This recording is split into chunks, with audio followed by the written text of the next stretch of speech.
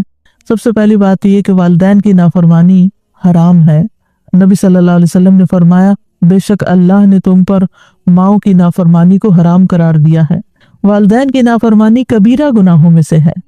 جب آپ سے کبیرہ گناہوں کا سوال کیا گیا تو آپ نے فرمایا اللہ کے ساتھ کسی کو شریک ٹھہرانا اور ماں باپ کی نافرمانی کرنا۔ والدین کی نافرمانی کرنے والا ملعون ہے۔ رسول اللہ صلی اللہ علیہ وسلم نے فرمایا اللہ ایسے شخص پر لعنت کرے جس نے اپنے والدین کی نافرمانی کی یا ان کو گالی دی۔ والد کو گالی دینا کبیرہ گناہ ہے۔ عبداللہ ابن عمرو ابن العاص سے روایت ہے، وہ کہتے ہیں کہ اللہ تعالیٰ کے نزدیک کبیرہ گناہوں میں سے یہ ہے کہ آدمی اپنے والد کے لیے گالیوں کا سبب بنے۔ انسان ایسے برے کام کرے کہ لوگ اس کے باپ کو گالی دیں کہ یہ کس کی اولاد ہے۔ والدین کے نافرمان کی کسی عبادت کا قبول نہ کیا جانا۔ ابو امامہ سے روایت ہے رسول اللہ صلی اللہ علیہ وسلم نے فرمایا 3 قسم کے لوگوں کا نہ فرض قبول ہوتا ہے نہ نفل قبول ہوتا ہے، والدین کا نافرمان اور بدسلوک، احسان جتلانے والا، تقدیر کو جھٹلانے والا۔ پھر اسی طرح والدین کے نافرمان کی محرومی بھی ہے۔ عمرو بن مرہ الجہنی سے مروی ہے ایک آدمی نبی صلی اللہ علیہ وسلم کی خدمت میں حاضر ہوا تو اس نے کہا اے اللہ کے رسول میں گواہی دیتا ہوں کہ اللہ کے سوا کوئی معبود برحق نہیں اور آپ اللہ کے رسول ہیں، اور میں 5 نمازیں پڑھتا ہوں اور اپنے مال کی زکوٰۃ دیتا ہوں اور رمضان کے روزے رکھتا ہوں۔ تو نبی صلی اللہ علیہ وسلم نے فرمایا جو اس پر فوت ہوا وہ قیامت کے دن انبیاء، صدیقین، شہداء کے ساتھ اس طرح ہوگا۔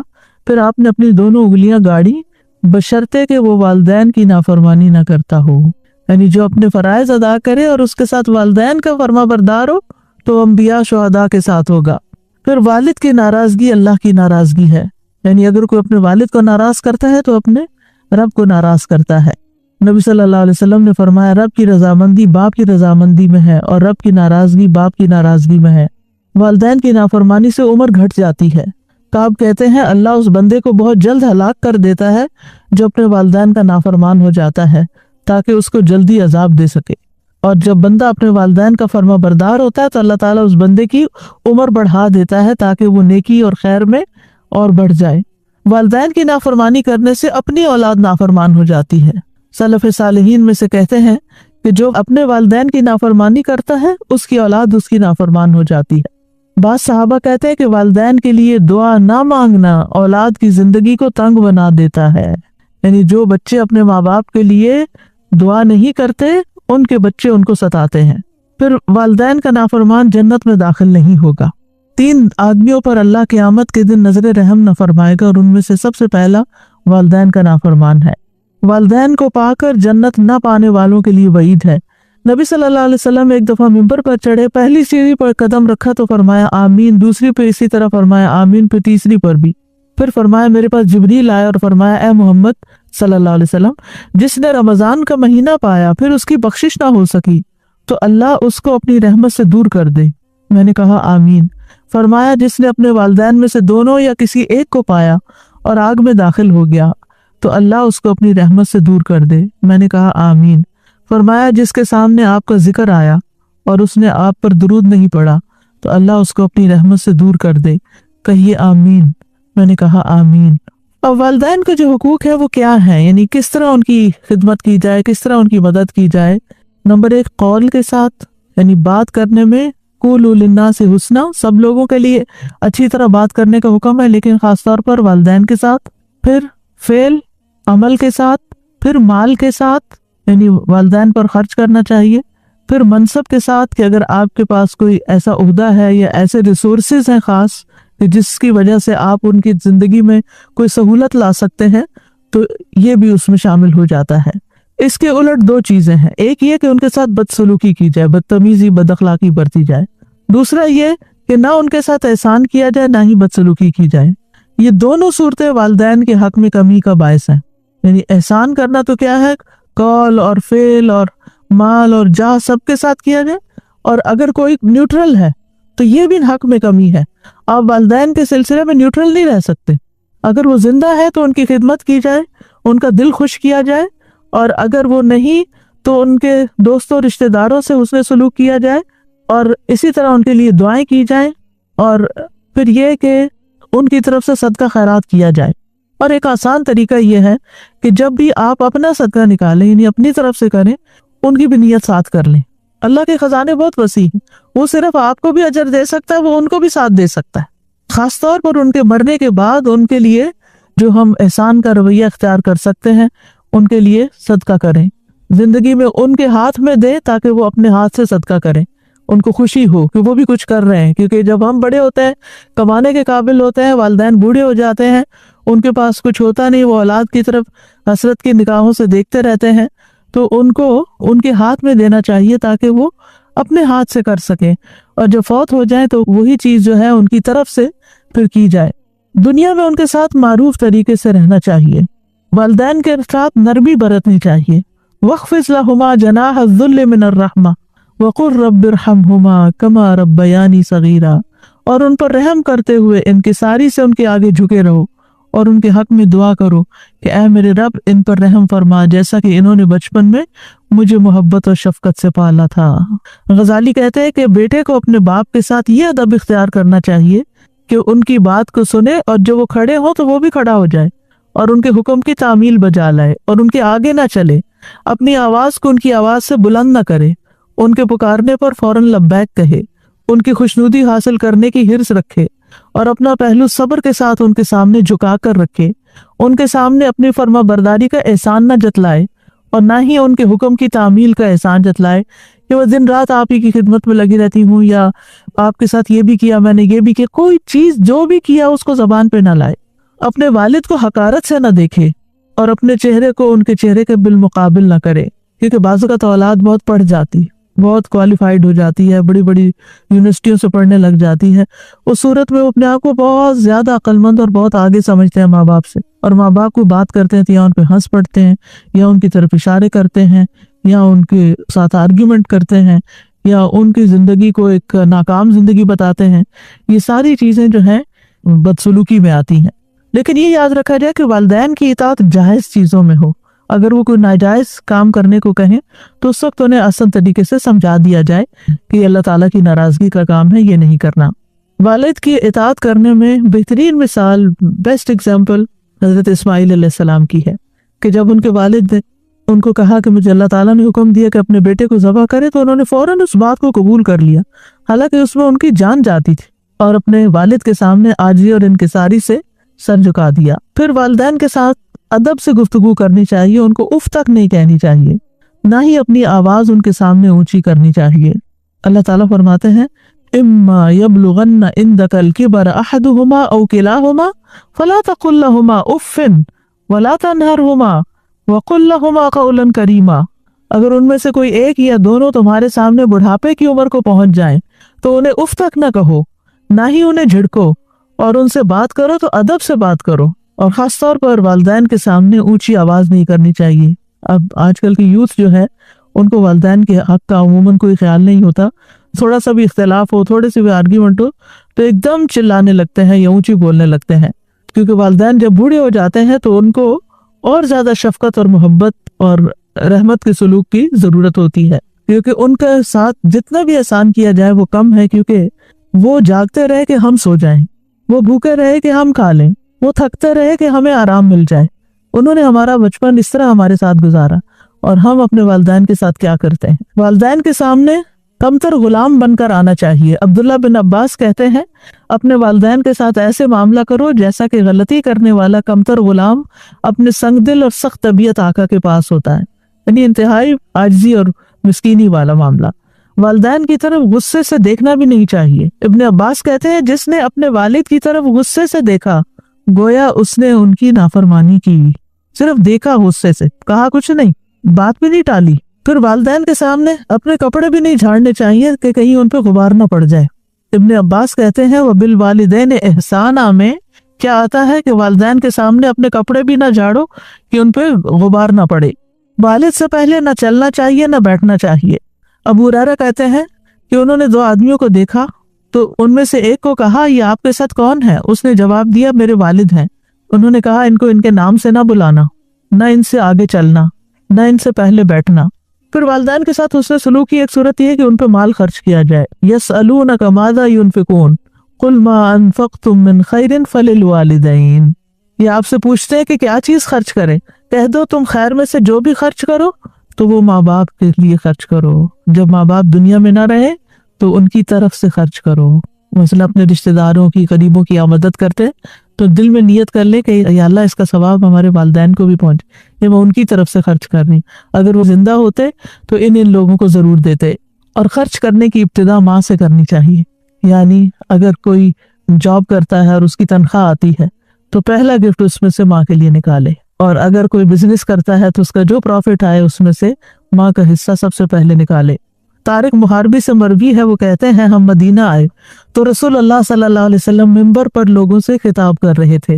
آپ فرما رہے تھے دینے والے کا ہاتھ اونچا ہوتا ہے اور سب سے پہلے تم اسے دو جس کی کفالت تمہارے ذمہ ہے، اپنی ماں کو دو، اپنے باپ کو دو، اپنی بہن کو دو، اپنے بھائی کو دو، پھر اپنے قریبی رشتہ دار کو دو، پھر جو قریبی ہو، یعنی اقربا کی تقسیم یوں ہے۔ پھر والدین پر خرچ کرنا فی سبیل اللہ کی قسم میں سے ہے۔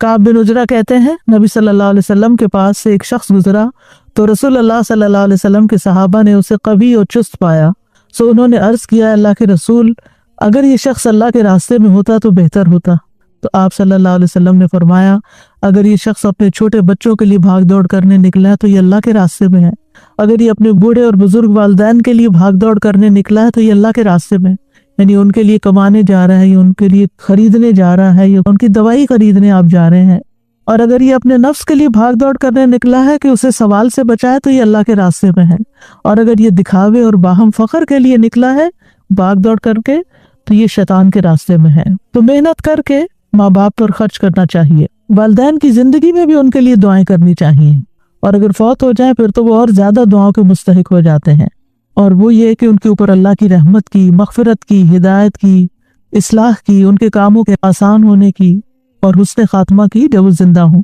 والدین کی زندگی میں بھی ان کی طرف سے صدقہ کر سکتے ہیں، مثلاً اگر آپ کو اللہ نے بہت دیا ہے تو کوئی عمارت ان کے نام پہ بنا کے وقف کر سکتے ہیں، مساجد کی تعمیر ہو سکتی ہے، کوئی کنواں ہو سکتا ہے، کوئی مصحف خرید کے دیے جا سکتے ہیں۔ اسی طرح خیر اور علم کی نشر و اشاعت کے کاموں میں والدین کی طرف سے خرچ کرنا چاہیے، یعنی صدقہ جاریہ کے کاموں میں، چاہے وہ زندہ ہوں چاہے وہ فوت ہو چکے ہوں، لیکن ان کی تعظیم اور توقیر میں مبالغہ نہ کریں۔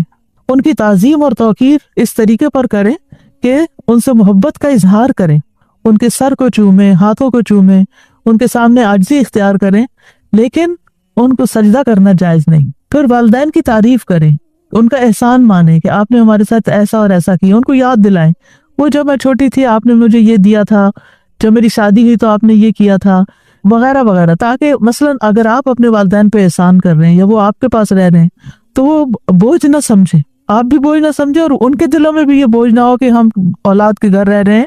تو اس صورت میں آپ وقتاً فوقتاً ان کے احسان یاد کرائیں تاکہ ان کو وہ رہنا آسان لگے، کیونکہ والدین کو کبھی بھی اولاد کے گھر رہنا آسان نہیں لگتا، وہ ہمیشہ اپنے گھر رہنا چاہتے ہیں، لیکن بعض مجبوریوں میں ان کو رہنا پڑتا ہے۔ تو ایسی صورت میں ان کو محسوس ہی نہ ہونے دیں کہ آپ ان پر کوئی احسان کر رہے ہیں، بلکہ انہیں یہ محسوس کرائیں کہ وہ آپ پہ احسان کر رہے ہیں آپ کو نیکی کا موقع دے کر۔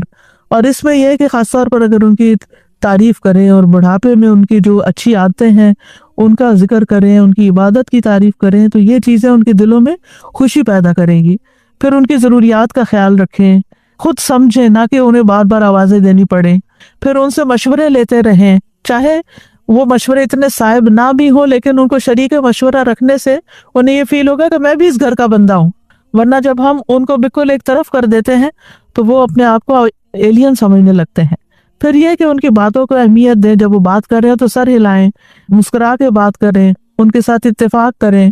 بعض اوقات ان کی باتیں نامعقول بھی ہو سکتی ہیں، انسان ہے وہ بھی، لیکن ان کو یہ نہ کہے کہ یہ آپ کیا کہتے ہیں، یہ آپ کی بات بالکل غلط ہے، اس طرح کی بات نہیں کرنی چاہیے۔ اگر کوئی بات سمجھانی بھی ہو ان کو تو پیار سے سمجھا دیں، ایسے کام کریں کہ جس سے ان کے دل سے دعائیں نکلے آپ کے لیے، ان کو رلانے سے باز رہیں۔ ایک شخص آپ کے خدمت میں حاضر ہوا، کہنے لگا میں ہجرت پر آپ سے بیعت کرنے کو آیا ہوں اور اپنے والدین کو روتا چھوڑ کے آیا ہوں۔ آپ نے فرمایا واپس جاؤ، جیسے انہیں رلایا ہے ویسے ہی انہیں ہنساؤ۔ پھر والدین سے انجانے میں کوئی غلطی ہو جائے تو انہیں رسوا نہ کیا جائے، کیونکہ بعض انسانوں سے غلطی ہو جاتی ہے تو یہ نہ کہا جائے کہ ہمارے ماں باپ تو ایسے اور ایسے تھے، اور اگر وہ مثلاً نماز نہیں پڑھتے یا اور دین میں نہیں ہیں تو ان کی ہدایت کے لیے زیادہ سے زیادہ دعا کرنی چاہیے۔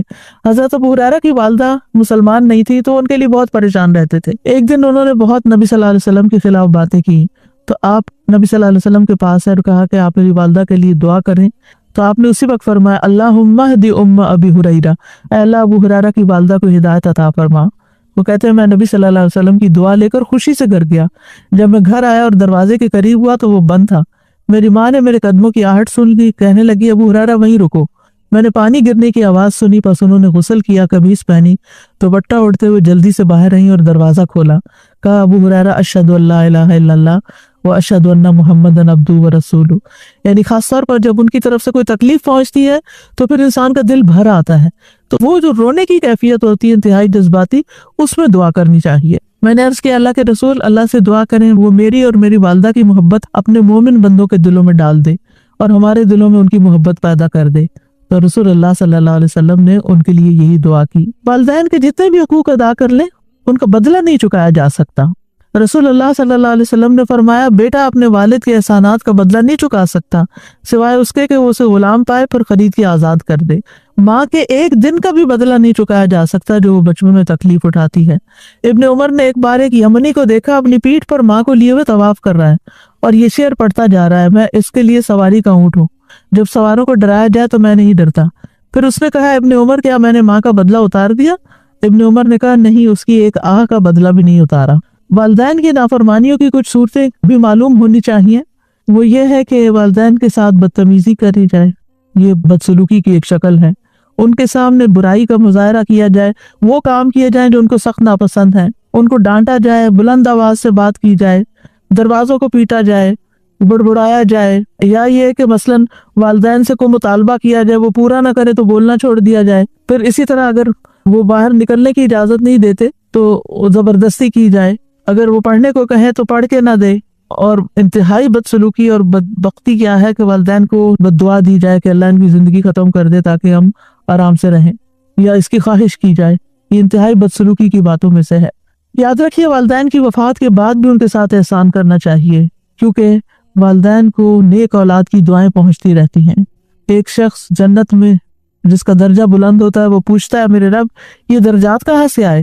تو اللہ تعالیٰ فرماتا ہے تیرے حق میں تیری اولاد کے استغفار کی برکت سے، ان کی طرف سے صدقہ بھی کرنا چاہیے۔ نبی صلی اللہ علیہ وسلم سے کسی نے اس کے بارے میں سوال کیا تو آپ نے مثبت میں جواب دیا، خاص طور پر پانی پلانے کا صدقہ ماں باپ کے ثواب کے لیے، کیونکہ شاید پانی کی مدینہ میں کمی تھی تو ایک شخص نے جب پوچھا کہ کیا کروں تو آپ نے فرمایا ان کی طرف سے کنواں کھدوا دو۔ پھر اسی طرح اگر ان کے روزے باقی رہ گئے ہوں تو قضا رکھے جائیں یا ان کی طرف سے فدیہ دے دیا جائے۔ اگر وہ حج نہیں کر سکے تو ان کا حج بدل کیا جائے۔ انہوں نے اگر کوئی نظر مانی تھی تو وہ نظر پوری کی جائے۔ والدین کے دوستوں کے ساتھ بھی نیک سلوک کیا جائے۔ سلف صالحین جو تھے اپنے ماں باپ کے سامنے عاجزی اختیار کرتے تھے۔ محمد بن منقدر اپنا رخسار زمین پر رکھ لیتے، پھر والدہ سے کہتے آپ اپنا پاؤں میرے رخسار پہ رکھ دیں، یعنی لاڈ سے۔ محمد بن سیرین اپنی والدہ کے لیے جب لباس خریدتے تو سب سے زیادہ نرم لباس خریدتے، جب عید آتی تو اپنی والدہ کے لباس کو خود رنگتے اور اپنی آواز کو کبھی اپنی والدہ پر بلند نہ کرتے۔ جب وہ اپنی والدہ سے بات کرتے ایسا لگتا کہ وہ کان لگا کے ان سے بات کر رہے ہوں، اور جو آدمی آپ کو نہ جانتا ہوتا وہ جب آپ کو اپنی والدہ کے پاس دیکھتا تو اپنی والدہ سے آہستہ آہستہ بولنے کی وجہ سے ان کو بیمار سمجھتا۔ وہ اتنے پیار سے بات کرتے تھے، آرام سے بات کرتے تھے۔ پھر اسی طرح بہت گھور گھور کے ان کو نہیں دیکھنا چاہیے، ان کی اگر بے ادبی ہو جائے تو اس پر صدقہ کرنا چاہیے، یعنی صدقہ جو ہے والدین کے ساتھ کی ہوئی زیادتیوں کا ازالہ کر دیتا ہے۔ حیوہ بن شریح کبار علماء میں سے تھے، وہ درس کی مجلس میں بیٹھ کر لوگوں کو علم سکھاتے اور اس مجلس میں ان کی والدہ ہوتی اور ان سے کہتی اٹھ جاؤ مرغیوں کو دانہ ڈالو، تو وہ اپنے پڑھانے کے سلسلے کو ختم کر کے مرغیوں کو دانہ ڈالنے چلے جاتے تھے۔ حالانکہ یہ بہت بڑے استاد، عالم اور بہت بڑے محدث تھے اور ان کے پاس بہت زیادہ لوگ جمع ہوتے تھے، لیکن پھر بھی وہ والدہ کی بات کے لیے اٹھ جایا کرتے تھے۔ ماں کے فوت ہونے پر دعا کی محرومی سے رونا چاہیے، کیونکہ والدین زندگی میں اپنی اولاد کو سب سے زیادہ دعائیں دیتے ہیں اور سب سے زیادہ خلوص سے مانگتے ہیں، تو جواباً ان کے لیے بھی مانگنی چاہیے۔ عامر بن عبداللہ کہتے ہیں کہ میرے والد فوت ہو گئے، یہ عبداللہ بن زبیر کے بیٹے ہیں، تو میں 1 سال تک صرف یہ دعا کرتا رہا کہ اللہ انہیں معاف کر دے، یعنی فوت ہو جائے تو خاص طور پر ان کی بخشش کی دعائیں کریں۔ ربیع بن خثیم راستے سے تکلیف دہ چیز ہٹاتے ہیں تو کہتے ہیں کہ اس کا اجر میرے والد اور والدہ کو ملے. تو اب آپ دیکھیے کہ اس کا یہ مطلب نہیں کہ آپ کو نہیں ملے گا، آپ تو ہٹا رہے ہیں، آپ کو تو ملے گا ہی ملے گا، بائی ڈیفالٹ آپ کو ملے گا. لیکن اگر ان کی طرف سے نیت کر لیں گے تو اور زیادہ رحمتیں ہوں گی آپ پر. تو ان کے لیے دعائیں بھی کریں، رب ارحمہما کما ربیانی صغیرا. پھر اسی طرح نوح علیہ السلام کی دعا بھی ہے، رب اغفر لی ولوالدی ولمن دخل بیتی مؤمنا وللمؤمنین والمؤمنات ولا تزد الظالمین الا تبارا. ابراہیم علیہ السلام کی دعا ہے، ربنا اغفر لی ولوالدی وللمؤمنین یوم یقوم الحساب. کرنے کے کام کیا ہیں کہ والدین کے ساتھ حسن سلوک کیا جائے. ماں کا درجہ باپ سے بھی 3 گنا زیادہ ہے، اور اپنے ہر قول فعل میں والدین کی خوشی کو اور مرضی کو مقدم رکھیں. جس بات سے ماں باپ ناراض ہوں وہ چھوڑ دیں، ان کی نافرمانی سے بچیں، ان کو رلانے سے بچیں، ان سے دعائیں لینے والے کام کریں. فوت شدہ والدین کے لیے بخشش کی دعائیں کریں، ان کی طرف سے صدقات کریں. اللہ سبحانہ وتعالی ہمیں عمل کی توفیق عطا فرمائے. وآخر دعوانا ان الحمد للہ رب العالمین. سبحانک اللہم وبحمدک اشہد ان لا الہ الا انت استغفرک واتوب الیک. ڈاکٹر فرحت ہاشمی صاحبہ کے مستند بیانات سننے کے لیے ہمارے چینل قرآنک پلس کو سبسکرائب کریں. یہاں قرآن و حدیث کی روشنی میں حقیقی رہنمائی اور روحانی ترقی کے خزانے ملیں گے. ابھی جڑیں اور دین کو گہرائی سے سمجھیں.